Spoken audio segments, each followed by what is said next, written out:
ये डायबिटीज गलत खाने की एक रिफ्लेक्शन है। तो जब भी होगी तो बॉडी का हर सेल उसकी सजा होगी। इंडस्ट्रियल फूड लगभग सारे बंद चीनी बिल्कुल नहीं खानी चाहिए। जो क्रिस्टलाइन चीनी है ये सीधे खून में जाती है। फ्रूट्स की शुगर नहीं करती, तो फ्रूट्स की शुगर डिफरेंट शुगर है। डॉक्टर साहब में पूरी मेहनत की वो 5 ग्रेन दी है जो बीमारियों को ठीक करते हैं। वो फ्रूट्स होते हैं इनमें इतनी ज़्यादा क्लोरोटिन वैल्यू है, इतने ज़्यादा वो न्यूट्रिएंट रिच होते हैं कि वो हमारे सेहत के लिए बहुत ही बढ़िया है। नमस्कार, D5 चैनल हिंदी देख रहे दर्शकों का मैं वंदना स्वागत करती हूँ। आज हमारे बीच retired chief medical officer doctor Amar Singh Azad ji हैं, जो कि चाइल्ड स्पेशलिस्ट होने के साथ साथ कम्युनिटी मेडिसिन पे भी काम कर रहे हैं। डॉक्टर साहब, आपका बहुत बहुत स्वागत है। बहुत धन्यवाद।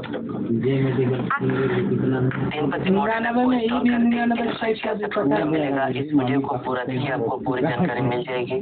10 मॉडर्न ऐप का लिंक नीचे डिस्क्रिप्शन बॉक्स में मिल जाएंगे, आप वहाँ पर क्लिक करके डाउनलोड कर लीजिए।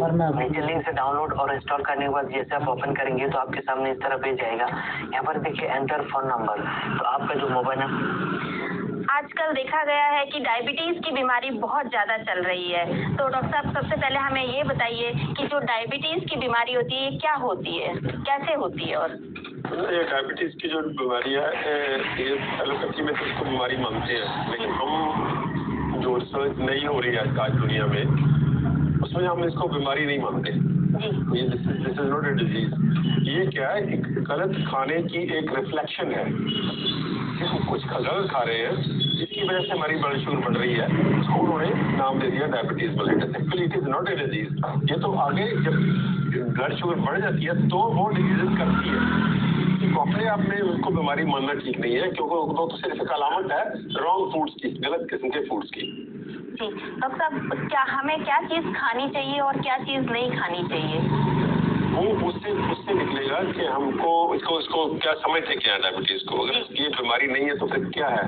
जी तो उसमें बेसिक ना एक फंडा है ग्लूकोज का, उसको समझना बहुत ज्यादा जरूरी है। मैं तो इसको पहले क्लियर कर दूं, तो उसी से फिर सारा जो दारोमदार है डायबिटीज का उस फंडे पे खड़ा है कि वो ग्लूकोज नाम की चीज है। ग्लूकोज वो फाइनल मॉलिक्यूल है जिससे एनर्जी पैदा होती है बॉडी में। ग्लूकोज फूड से आती है, लेकिन कोई भी फूड हो अगर उससे एनर्जी पैदा करनी है बॉडी को तो उसको पहले ग्लूकोज में कन्वर्ट करना पड़ेगा।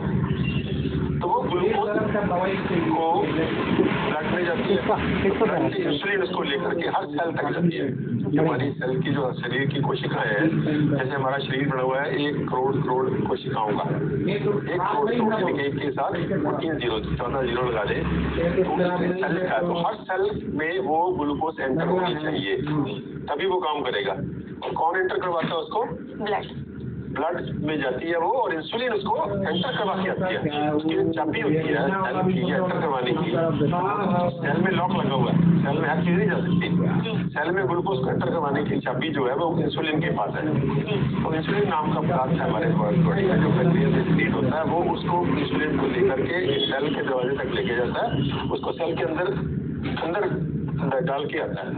तो जब वो सेल के अंदर जाती है तो वहां पे कुदरत ने जनरेटर लगाए हुए हैं उस सेल के अंदर। देखो कुदरत ने क्या, हम एक जिसका अजूबा है हमारा शरीर, सेल जो खुद माइक्रोस्कोपिक है, जो खुद इसको खुदबीन से देखना पड़ता है, उसके अंदर कुदरत ने एक जनरेटर लगाए हुए हैं जिससे ऊर्जा पैदा होती है। तो कुदरत बॉडी के पास अलग से कोई जनरेटर नहीं है ऊर्जा पैदा करने का। हर सेल का अपना जनरेटर है, उसको बोलते हैं माइटोकॉन्ड्रिया। तो माइटोकॉन्ड्रिया में जाके जो ग्लूकोज है ऑक्सीजन के साथ मिलके ऊर्जा पैदा करती है, जिसका फाइनल नाम होता है ATP, adenosine triphosphate. Adenosine triphosphate के बिना हमारा कोई सेल काम नहीं कर सकता। फाइनल जो एनर्जी की फॉर्म है उसको बोलते हैं हम ATP। ATP बनती है ग्लूकोज और ऑक्सीजन को लाके माइटोकॉन्ड्रिया के अंदर, जो माइटोकॉन्ड्रिया हम बोलते हैं ये सेल के जनरेटर है। तो उस एनर्जी से हमारे सेल का हमारी बॉडी का हर सेल काम करता है। यानी कि हमारी बॉडी जितनी हम काम करते हैं, चाहे वो हार्ट बीट कर रहा है, सांस चल रहा है, हर सेल हजारों एक सेल हजारों काम करता है। वो सारे के सारे काम किस चीज पे बेस्ड है? उस ऊर्जा पे, उस एनर्जी पे बेस्ड है जो ग्लूकोज ग्लूकोज से पैदा होनी है। तो ग्लूकोज इतनी इंपॉर्टेंट मॉलिक्यूल है, इतना इंपॉर्टेंट चीज है हमारे लिए, तो वो हमको फूड से आना है। लेकिन उसमें दूसरी दिक्कत है कि वो ग्लूकोज एक पर्टिकुलर मात्रा में ब्लड में हर वक्त रहनी चाहिए, क्योंकि ग्लूकोज का कुछ स्टोर नहीं है बॉडी के पास, स्टोर कर लेगा। ऐसा तो हमने किचन में कुछ चीज बनानी है तो जो फालतू चीज होती है स्टोर में रख देते हैं, बाद में ले लेंगे। तो बॉडी के पास ऐसा कोई स्टोर नहीं है जो वो ग्लूकोज को संभाल के रख ले और फिर में जब भी उसको जरूरत पड़ेगी तो उसको ब्लड से ही लेनी पड़ेगी। तो ब्लड में ही सर्कुलेटर जो बह रहा है ब्लड, उसी में से ग्लूकोज रहती है, वो अंतरियों से आती है, फूड से आती है और ब्लड में आ जाती है। वो जो कहीं स्टोर नहीं हो सकती, तो ब्लड से ही वो इंसुलिन पकड़ के उसको सेल में लगे। इसका मतलब हमारे ब्लड में हर वक्त ग्लूकोज प्रेजेंट होनी चाहिए। कितनी होनी चाहिए? जिसकी रीडिंग हम बोलते हैं 100 मिलीग्राम पर डेसीलीटर। डेसीलीटर का मतलब हर 10 मिलीलीटर में 100 मिलीग्राम शुगर चाहिए। 1 लीटर में कितनी हुई? 1 ग्राम, यानी 1000 मिलीग्राम 1 ग्राम, और 5 लीटर हमारे खून होता है 5 ग्राम। लेकिन हमारी पूरी बॉडी के पूरे खून में at a time 5 gram sugar चाहिए।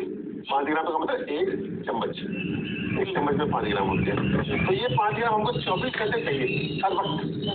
इसका मतलब है जैसे जैसे बॉडी हमारी यूज कर रही है वैसे वैसे वो फूड से हमको अंतरियों से मिलना चाहिए। तो अगर वो ज्यादा हो जाए तो क्या होता है उसको समझना ज्यादा जरूरी है। मान लीजिए 1 चम्मच की बजाय 2 चम्मच उसमें आ जाए तो रीडिंग कितनी आ जाएगी? 200।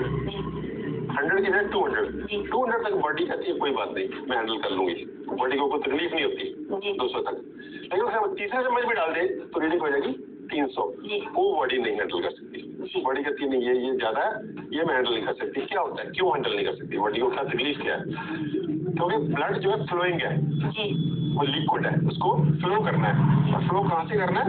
इतनी ब्रीक ब्लड वेसल्स है, इतनी है वो लाखों किलोमीटर हमारी बॉडी में टोटल मिला दे तो कई लाख बन जाती है। लेकिन छोटी छोटी बड़ी को भी काम कर लगाना है, कम से कम 1 लाख किलोमीटर की ब्लड वेसल है, जिसमें बहुत सी ब्लड वेसल इतनी छोटी है वो कि उसमें वो दिखती भी नहीं, वो भी माइक्रोस्कोप से दिखना पड़ेगा। अगर वहाँ से खून को गुजर के हर सेल तक पहुँचना है, खून तो हर सेल को चाहिए, तो इसका मतलब वो खून पतला होना चाहिए। अगर वो गाढ़ा हो जाएगा तो वो वहाँ से नहीं जा पाएगा। जैसे हम मान लीजिए एक पाइप में पानी दे रहे हैं अपने गार्डन में, तो उसमें अगर कीचड़ डाल दें तो क्या होगा? ब्लॉक हो जाएगा और वो कीचड़ पाइप को परमानेंटली बंद कर देगा, उससे चिपक जाएगा उसके साथ। तो यही खून से होता है। अगर हमारे ब्लड में ग्लूकोज ज्यादा होगी तो वो खून गाढ़ा हो जाएगा, गाढ़ा होने की वजह से वो ब्लॉक हो जाएगा और हर सेल को ग्लूकोज नहीं पहुंचेगी। सोशल मीडिया एक ऐसी जगह जहां दुनिया भर के करोड़ों लोग आपस में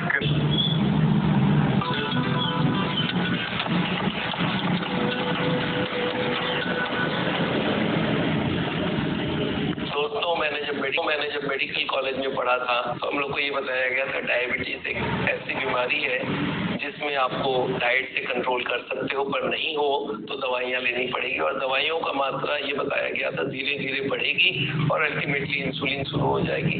और ये भी बताया गया था कि इंसुलिन एक बार शुरू हो गई तो हो गई, टैबलेट आगे शुरू हो गई तो शुरू हो गई, जिंदगी भर लेते रहना पड़ेगा और डोज बढ़ती जाएगी। पर हमने जब लाइफस्टाइल के कोर्सेज करवाए, लोगों के लाइफस्टाइल बदले, तो मैंने देखा हमारे डायबिटिक के पेशेंट्स लोगों की दवाइयाँ कम होते जा रही है, इंसुलिन छूट रही है, दवाइयाँ छूट रही है। तो लोग मुझे पूछते हैं सर क्या करूं कि डायबिटीज से हम छुटकारा पा सकते हैं? अगर आप बहुत अर्ली स्टेज में एक आध दवाई ले रहे हैं तो डायबिटीज से पूरे छुटकारा मिल सकता है, अदरवाइज आप डायबिटीज का इंसुलिन से टैबलेट में मूव करना। हमने हजारों लोगों की इंसुलिन बंद की है, टैबलेट बंद की है। इसलिए आपको ये टिप्स देना चाहता हूँ, करीब 8 टिप्स आपको मैं देने वाला हूँ जिससे आप डायबिटीज से छुटकारा पा सकते हैं, दवाइयाँ कम और बंद भी हो सकती है। पहला काम है, अगर आप ओवरवेट है तो वेट लूज करिए, बहुत जरूरी है। और इसके लिए आपको खाना होगा बहुत सारे परिमाण में सलाद और फ्रूट्स में 4 फ्रूट छोड़ दीजिए, आम, केला, चीकू, अंगूर, और बाकी सारे फ्रूट्स जितनी मर्जी खाइए, डायबिटीज में कोई नुकसान नहीं करेगा। दूसरी है डेली योगा करना पड़ेगा आपको। योगा की कोर्सेस बहुत सारे अवेलेबल है, आप उसको करिए। बॉडी की फ्लेक्सिबिलिटी और मेडिटेशन, ये दोनों योगा की बहुत फायदा का काम करता है। तीसरा चीज है डेली आपको 35 मिनट वॉक करना कंपल्सरी। अगर आप करेंगे तो आपको डायबिटीज पूरा कंट्रोल में आ जाएगी।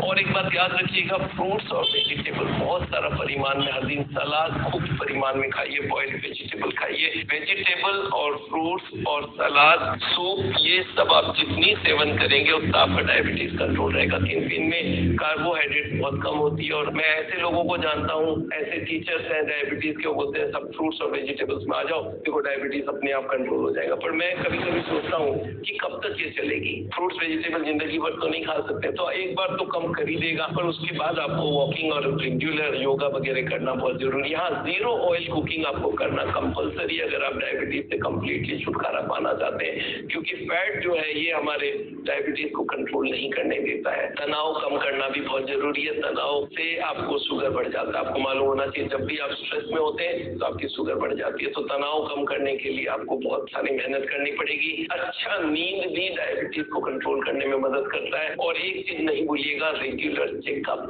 बहुत जरूरी है। आप शुगर को अगर आपकी कंट्रोल में नहीं है, कंट्रोल मतलब कितनी, मैं आपको बता दूं, आपकी कंट्रोल होनी चाहिए फास्टिंग 100 मिलीग्राम पर डेसीलीटर और खाने के बाद 140 मिलीग्राम पर डेसीलीटर। ये हमारी गोल्ड स्टैंडर्ड है मेडिकल साइंस। और अगर 3 महीने की शुगर, जिसको HbA1c बोलते हैं, ग्लाइकोसिलेटेड हीमोग्लोबिन, 6.5 से कम होनी चाहिए। और ये अगर आप लाना चाहते हैं तो आपको रेगुलर चेकअप्स रखना पड़ेगा। मैं तो लोगों को बोलता हूं, अगर कंट्रोल नहीं है तो वीक में 3 दिन फास्टिंग और 3 दिन PP, ये शुगर आप जरूर चेक करिए। और जहां पे कंट्रोल नहीं हो रहा है उसको कंट्रोल करने की पूरी कोशिश करिए। अगर दवाइयां भी लेनी है तो लीजिए, पर कंट्रोल रखना बहुत जरूरी है। नहीं किया तो आपकी किडनी, हार्ट, आपके नर्व्स, आपकी आंखें सब खराब होने वाली है। तो डायबिटीज को कंट्रोल करना एब्सोल्युटली जरूरत है। दवा छोड़ने की कोशिश करिए। इतने सारे टिप्स आपको हमने दिए हैं, उसको फॉलो करिए। मिलते हैं फिर आपको। मेरा नाम डॉक्टर विमल साजन।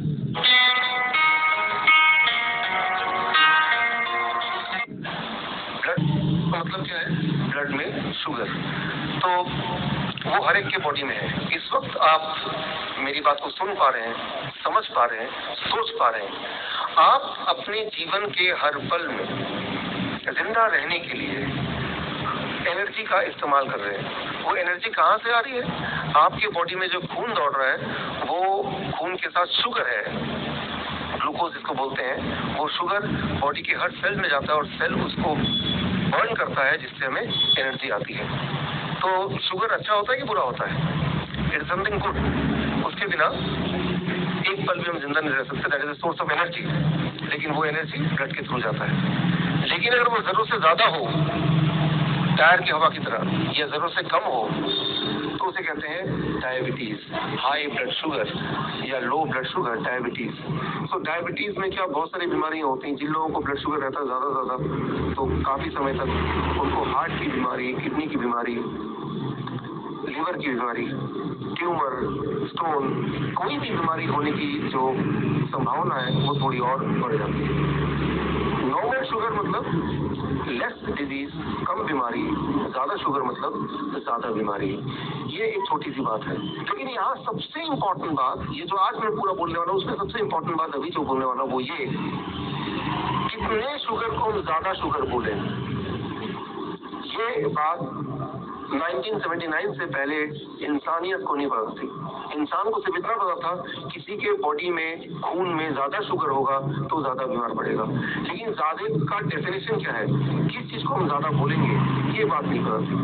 1979 में पहली बार एक आंकड़ा आया, एंड वो आंकड़ा है 200 mg पर डेसीलीटर। किसी के शरीर में, खून में अगर 200 से ज्यादा शुगर है, उसे हाई शुगर बोलेंगे। और 200 का मतलब क्या है, मैं सिंपल भाषा में आपको समझाता हूँ। मेरे 1 लीटर खून में 2 ग्राम शुगर है। सो 200 अगर रीडिंग आती है आपकी ग्लूकोमीटर में, उसका मतलब सिर्फ इतना कि आपके 1 लीटर खून में 2 ग्राम शुगर है। सो गॉड ने जो आपको अलाउ किया है कि आपके हर लीटर के खून में 2 ग्राम शुगर होना अलाउड है। ठीक उसी प्रकार जिस प्रकार मोटरसाइकिल में 2 जन चढ़ना अलाउड है यहाँ के ट्रैफिक के नियमों के मुताबिक। उससे ज्यादा लोग ट्रेवल करेंगे तो क्या होगा, एक्सीडेंट होगा, कई सारी दिक्कतें आएंगी। ठीक उसी तरह से हमारे खून में हर लीटर में 2 ग्राम शुगर से ज्यादा ना हो। ज्यादा होगा और काफी समय तक होगा तो वो बॉडी के लिए बोझ होगा, और जब बोझ होगा तो हमारी सारे जो ऑर्गन है, हार्ट है, लिवर है, किडनी है, वो कम काम करेंगे, वो जल्दी थक जाएंगे, जिसे हम कहते हैं हार्ट डिजीज, जिसे हम कहते हैं किडनी फेलियर, जिसे हम कहते हैं लिवर डिजीज। सो ये सारी बीमारियां अलग अलग नहीं है, ये सारी बीमारियों का मूल एक ही है। किसी भी ऑर्गन में ज्यादा बोझ डालेंगे तो वो थोड़े समय में वो थक जाएगा, जिसे आप बीमारी बोलते हैं। अगर इतनी बात हम समझ लें तो हमारे लिए इसको ठीक करना, इसको वापस करना बड़ा ही आसान है, बहुत ही इंटरेस्टिंग भी है और बहुत ही कम समय में इसको आप कर सकते हैं। साइंस, जिसे कहते हैं साइंस, यहाँ तक तो है 1 लीटर खून में 2 ग्राम या उससे कम शुगर है। उससे ज्यादा होगा तो उसको बोलते हैं डायबिटीज, यानी कि बहुत ज्यादा है। ये पाया गया 1979 में, लेकिन उसके बाद आगे 1997 में और 96 के बाद 200 को कर दिया गया 126, फिर 126 को कर दिया गया 100। यानी कि अभी अगर आप डॉक्टर के पास जाएंगे तो 100 से ज्यादा रीडिंग को भी बोल देंगे कि आपको तो दवा पे जाना चाहिए। 100 का मतलब हुआ कि आपके 1 लीटर खून में कितने ग्राम शुगर होना चाहिए? 1 ग्राम, 1 ग्राम। सो आप गौर से देखेंगे तो आप पाएंगे समय के साथ साथ जो आंकड़ा है वो कम होता जा रहा है, कम होता जा रहा है, कम होता जा रहा है। 200 से शुरुआत हुई थी, आज की तारीख में वो 100 तक पहुंच गया। तो जैसे जैसे आंकड़ा कम होगा वैसे वैसे क्या होगा, ज्यादा से ज्यादा लोग बीमारी के घेरे में आ जाएंगे। बीमार है नहीं वो, लेकिन डेफिनेशन के हिसाब से वो बीमार है। कैसे पता चलेगा आप बीमार हैं? अभी कैसे पता चलता है? 2 तरीके हैं। एक कि आप डायग्नोस्टिक कराते हैं, यानी कि आप डॉक्टर के पास जाते हैं, वो आपका खून लेते हैं, उसका टेस्ट करते हैं, वो एक तरीका है और वो टेस्ट बताता है कि आप बीमार हैं कि नहीं। दूसरा, आपको कोई दर्द होता है, पेन होता है, डिस्कम्फर्ट होता है, तो इन दोनों में से जो दूसरा तरीका है जो बॉडी खुद बताता है, मान लीजिए वही तरीका है। अगर बॉडी आपको नहीं बता रही है कि आपको तकलीफ है तो रीडिंग कुछ भी आ सकती है किसी की, वो ज्यादा इम्पोर्टेंट नहीं होता है। ये बात अगर आप समझ लें तो आप पाएंगे, if you understand this much, इतना अगर आप समझ लें तो आप ये पाएंगे, मैंने देखा है अपने पिछले 10-12 साल के इस करियर में कि 70% डायबिटीज के पेशेंट वो ऐसे हैं जिनको दवा की जरूरत ही नहीं है, वो डायबिटीज के पेशेंट थे ही नहीं कभी, बस वो आंकड़े को मैच करने के लिए वो दवा खाए जा रहे हैं। आज डायबिटीज की बात करेंगे, हार्ट डिजीज की बात करेंगे, कैंसर की बात करेंगे, तो उसको समझना जरूरी है। कभी कोई बोलेगा कि आपको कैंसर